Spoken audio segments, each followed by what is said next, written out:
Gary नाम का एक आदमी भागकर एक बिल्डिंग की छत पर आता है और वो वहां से कूदने वाला था क्योंकि उसे लगता है कि वो ज़ॉम्बी बनने वाला है। पूरे शहर के अंदर एक ऐसा वायरस फैल गया है जो सिर्फ 12 सेकंड में इंसान के अंदर फैलकर उन्हें एक ज़ॉम्बी बना देता है। ये ज़ॉम्बी किसी भी इंसान से ज्यादा तेज हैं और वो सिर्फ अपनी तादाद बढ़ाना चाहते हैं। ये वायरस पहली बार कहां से फैलना शुरू हुआ जानेंगे हम आज की हमारी मूवी में, जिसका नाम है वर्ल्ड वॉर Z। कहानी की शुरुआत में हम गैरी लेन को देखते हैं जो अपने परिवार के साथ फिलाडेल्फिया शहर में रहता था। उसके परिवार में 3 लोग थे, उसकी वाइफ कैरीन और उसकी 2 बेटियां रेचल और कोनी। एक दिन वो अपने परिवार के साथ कहीं जा रहा था, लेकिन उस दिन सड़क पर आम दिनों के मुकाबले ज्यादा ट्रैफिक था। गैरी जब कार के बाहर निकलता है तो एक पुलिस वाला उसे कार के अंदर ही बैठने को कहता है। तभी अचानक से वहाँ एक बॉम्ब का एक्सप्लोजन होता है और एक ट्रक ट्रैफिक के ऊपर से होते हुए सभी को कुचल रहा था। यहाँ उनके शहर पर ज़ॉम्बीज का अटैक हुआ था और किसी को नहीं पता था कि वो ज़ॉम्बीज इन्फेक्शन फैलाते हैं जो सिर्फ 12 सेकंड के अंदर सामने वाले को भी ज़ॉम्बी बना देता है। गैरी वहाँ सभी को मरते हुए देखता है और उसका परिवार उस जगह से भागने लगता है। उनकी कार ट्रैफिक में फंस गई थी, इसीलिए वो एक वैन को लेकर वहाँ से निकल जाते हैं। पूरे शहर में उन ज़ॉम्बीज को मारने के लिए मिलिट्री आसमान से उनके ऊपर बॉम्ब गिरा रही थी, पर उन्हें रोकने की सारी कोशिशें नाकाम थी। गैरी की बेटी अस्थमा की पेशेंट थी और अचानक से इतनी सारी उथल पुथल देखकर उसका दम घुटने लगता है। उसकी दवाइयाँ भी कार में छूट गई थी। गैरी तुरंत ही एक पास के सुपरमार्केट में दवाइयाँ लेने जाता है। हम यहाँ देखते हैं कि लोगों ने उस पूरी दुकान को लूट लिया था क्योंकि सभी राशन बटोर रहे थे। गैरी को सबसे पहले वो दवाइयाँ चाहिए थी पर उसे वो नहीं मिल रही थी, पर तभी वहाँ एक आदमी आता है और वो उसे दवाइयाँ ढूंढने में मदद करता है। गैरी देखता है कि कुछ बुरे लोग उसकी पत्नी से लूटपाट कर रहे थे, इसीलिए उन्हें उसे मारना पड़ता है। वो सभी जब बाहर आते हैं तो देखते हैं कि किसी ने उनकी वैन को चोरी कर लिया था। उनके लिए वहाँ पर रुकना खतरे से खाली नहीं था, इसीलिए वो पास की एक बिल्डिंग में घुस जाते हैं। वो इन्फेक्टेड ज़ॉम्बीज उनका पीछा करते हैं। उन सब के अंदर बहुत पावर थी, पर गैरी किसी तरह बिल्डिंग में घुस जाता है। उन्हें वहाँ पर उन्हीं की तरह ही एक परिवार मिलता है जो उस जगह पर कई घंटों से छुपा हुआ था। वो गैरी की मदद करते हैं और उनके परिवार को खाना देते हैं। उस रात वो सभी वहीं सोते हैं। गैरी उन लोगों से कहता है कि हमें यहाँ से निकलना होगा क्योंकि हम यहाँ सुरक्षित नहीं हैं, पर उस परिवार ने वहीं रुकना ठीक समझा। गैरी और उसका परिवार उस बिल्डिंग की छत की ओर जाने लगते हैं क्योंकि एक हेलीकॉप्टर उन्हें रेस्क्यू करने आने वाला था। गैरी पहले एक यूएस इन्वेस्टिगेटर था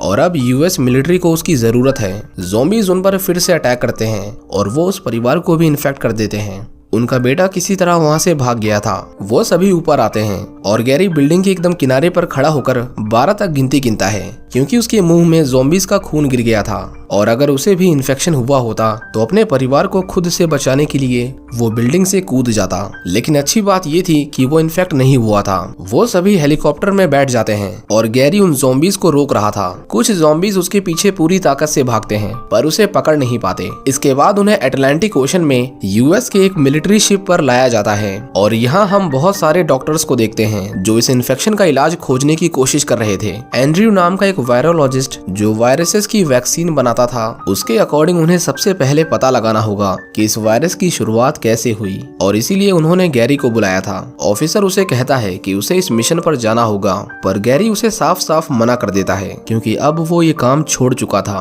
पर ऑफिसर उसे समझाता है कि यहाँ जितने भी लोग हैं उन्हें किसी न किसी जरूरी काम के लिए रखा गया है। अगर तुम हमारे लिए काम नहीं करोगे तो वो तुम्हारे परिवार को वापस वहीं छोड़ देंगे जहाँ से उन्हें लाया गया था। गैरी के पास और कोई ऑप्शन नहीं था सिवाय उनके हाँ में हाँ मिलाने के। वो कैरीन को समझाता है कि उसका जाना जरूरी है। वो उन्हें गुड बाय कहता है और उनसे बात करने के लिए उन्हें एक फोन देता है।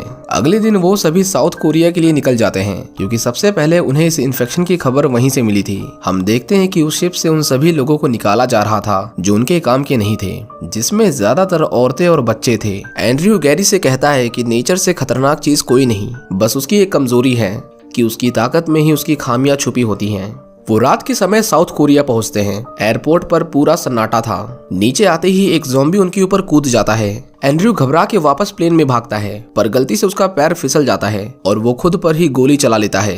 कुछ अमेरिकन ऑफिसर्स उन्हें रेस्क्यू करने आते हैं। एंड्रयू के मरने के बाद अब उन्हें मेडिकल डिपार्टमेंट से मदद मिलने की कोई उम्मीद नहीं थी, इसलिए अब उन्हें मिलिट्री वाला तरीका ही अपनाना पड़ेगा। वो सोल्जर्स गैरी को बताते हैं कि सबसे पहले एक कोरियन सोल्जर इस वायरस का शिकार बना था और उसने उसका इलाज करने वाले डॉक्टर को इन्फेक्ट किया और उस डॉक्टर ने पूरी फैसिलिटी को। वहाँ पर हम एक CIA एजेंट को देखते हैं जिसे उन लोगों ने जेल में बंद कर रखा था क्योंकि वो कोरियंस को इलीगली गन्स बेचा करता था। वो थोड़ा पागल किस्म का आदमी था। वो उनसे कहता है कि ये जो वायरस फैल रहा है इसके बारे में कई देशों को पहले से पता था और उन्होंने उनसे बचने के लिए बहुत पहले ही तैयारियां शुरू कर दी थी। वो उन्हें इजराइल के बारे में बताता है कि कैसे उन्होंने ज़ॉम्बीज से बचने के लिए अपने शहर के चारों ओर दीवारें खड़ी कर दी। गैरी उसे कहता है कि इसमें नई बात क्या है, वो तो कई सालों से उसे बना रहे थे। जिस पर वो उसे कहता है कि बेशक वो उसे कई सालों से बना रहे थे पर उसका काम कुछ हफ्तों पहले ही खत्म हुआ है।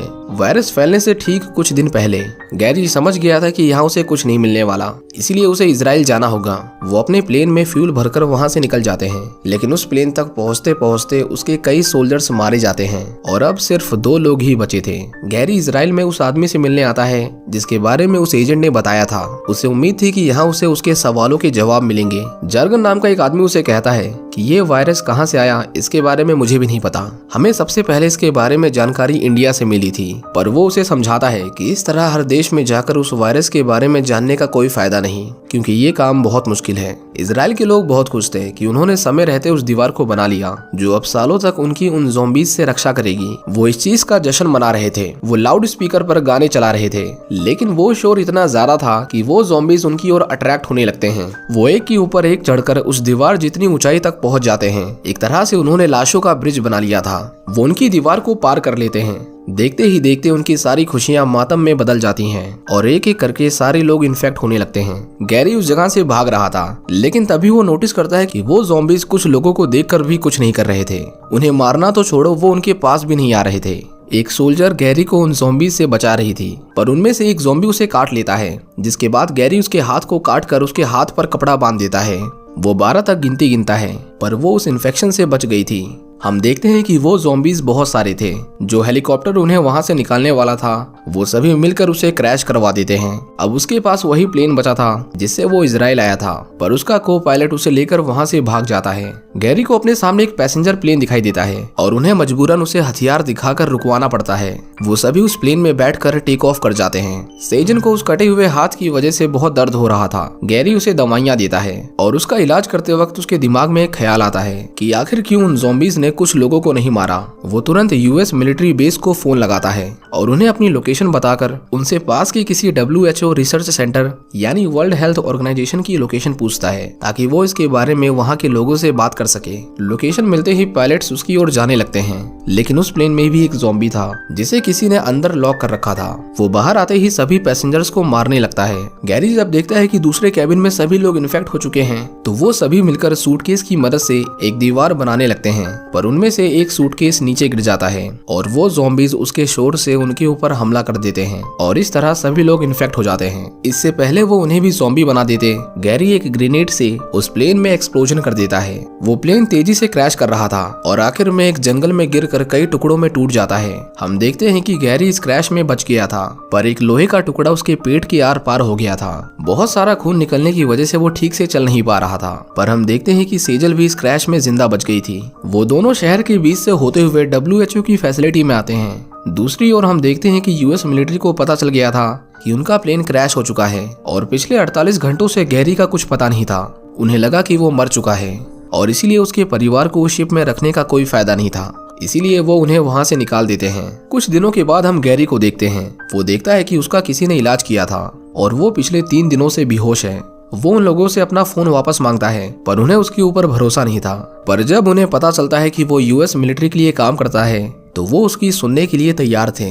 वो कहते हैं कि वो कई दिनों से इस वायरस का इलाज ढूंढने की कोशिश कर रहे हैं, पर अभी तक उन्हें कामयाबी नहीं मिली। गैरी उन्हें बताता है कि मैंने देखा है इन ज़ॉम्बीज को, ये बीमार और बूढ़े लोगों पर हमला नहीं करते, क्योंकि इन्हें अपना इन्फेक्शन फैलाने के लिए एक हेल्दी होस्ट चाहिए। वो कहता है कि अगर हमें भी कोई लाइलाज बीमारी हो जाए तो ये ज़ॉम्बीज हमारे ऊपर हमला नहीं करेंगे, हम उनके लिए उनका शिकार नहीं होंगे। ये बिल्कुल ऐसा था जैसा हमारे नेचर में होता है कि कोई बड़ा शिकारी किसी बीमार जानवर को मार कर नहीं खाता, लेकिन उन्हें ऐसे बैक्टीरिया चाहिए थे जिनसे उनकी मौत ना हो। लेकिन यहाँ दिक्कत ये थी कि जहाँ पर वो बैक्टीरिया रखे हुए थे, अब उस जगह पर ज़ॉम्बीज रहते हैं, वो भी 1 या 2 नहीं बल्कि पूरे 80 ज़ॉम्बीज। गैरी के पास इसके अलावा कोई ऑप्शन नहीं था। इसीलिए वो डिसाइड करते हैं कि उन्हें वहाँ पर जाकर उन दवाइयों को लाना पड़ेगा। वो आगे बढ़ना शुरू करते हैं और गैरी देखता है कि उस एरिया के ज़ॉम्बीज बहुत स्लो थे क्योंकि वहाँ कई दिनों से कोई आया नहीं था। उन्हें बिना शोर करे आगे बढ़ना था क्योंकि वो ज़ॉम्बीज सिर्फ आवाज से एक्टिव होते हैं। लेकिन आखिर में उन्हें एक दरवाजा खोलना था जो बहुत आवाज कर रहा था, जिसकी वजह से वो ज़ॉम्बीज उनके ऊपर हमला कर देते हैं।